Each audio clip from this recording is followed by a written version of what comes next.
You know that feeling, right? You're trying to create a new Gmail account and bam, you get stopped by that mandatory phone number field. Whether you need it for privacy or maybe just a side project, that little verification step can be a huge pain. Well, in this explainer, we're going to walk you through a pretty clever workaround to get a new Gmail account set up, no phone number needed. So why is this even a thing? Well, for Google, linking an account to a phone number is a super simple way to prove you're a real person and not some bot. But for us, it can feel like a bit of an overreach. Maybe you just don't want to hand over your personal number, or you need a totally separate, unlinked account for something specific. And that's where that verification step becomes a real barrier.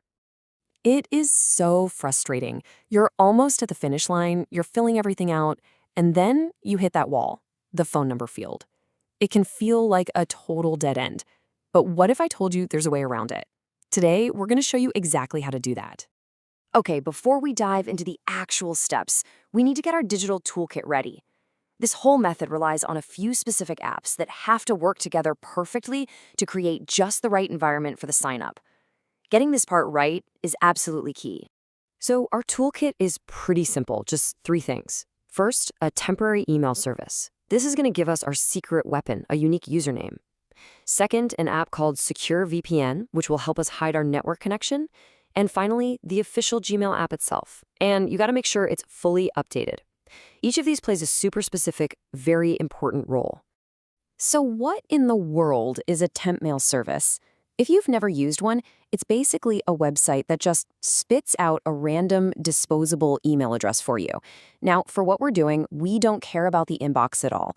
We just need that unique username it creates. That's the piece we're going to, let's say, borrow. Next up is the VPN. For this to work, we're going to use an app called Secure VPN. Its entire job is to mask our internet settings by creating a private connection. This step is absolutely critical for sneaking past Google's usual verification checks. All right, we've got our tools, we know what they do. Now for the main event. Let's walk through the exact process step by step.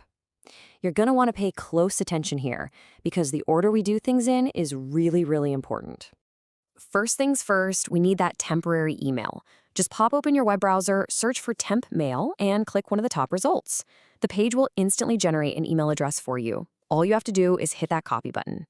And that's it. Step 1, done. Okay, with our temporary email copied to the clipboard, it's time to build our secure environment.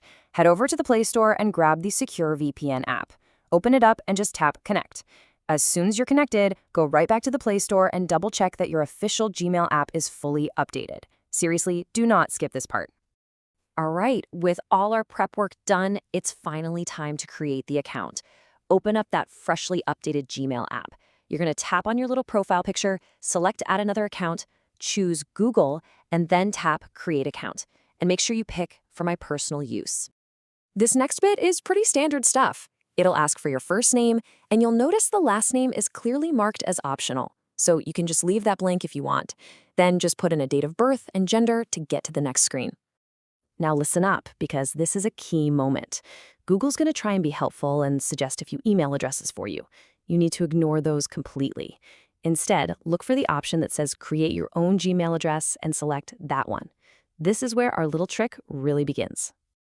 And here it is, the magic trick. In that custom address field, you're going to paste the full temporary email address we copied way back in step 1. But here's the clever part. You then delete everything after the username, the little @ symbol, the domain, all of it. Just leave that unique username sitting there by itself. So once you've got just the username left in the box, you hit Next. And notice what happens, or, what doesn't happen. You're taken straight to the password screen. It completely skipped the phone number part. From here, it's smooth sailing.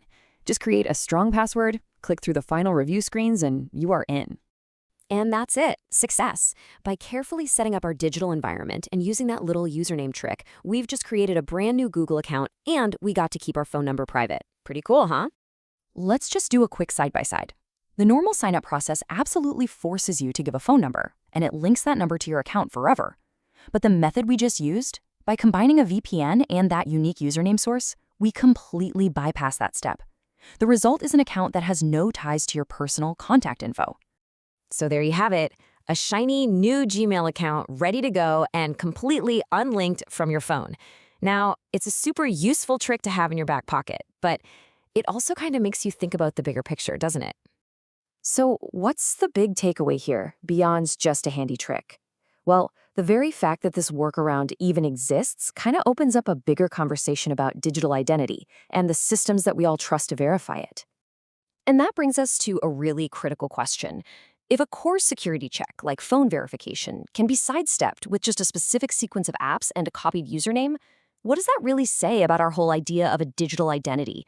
Are we really proving we're a person, or just that we know how to follow a certain set of rules? It's a fascinating little loophole in the systems we use every single day. Definitely something to think about.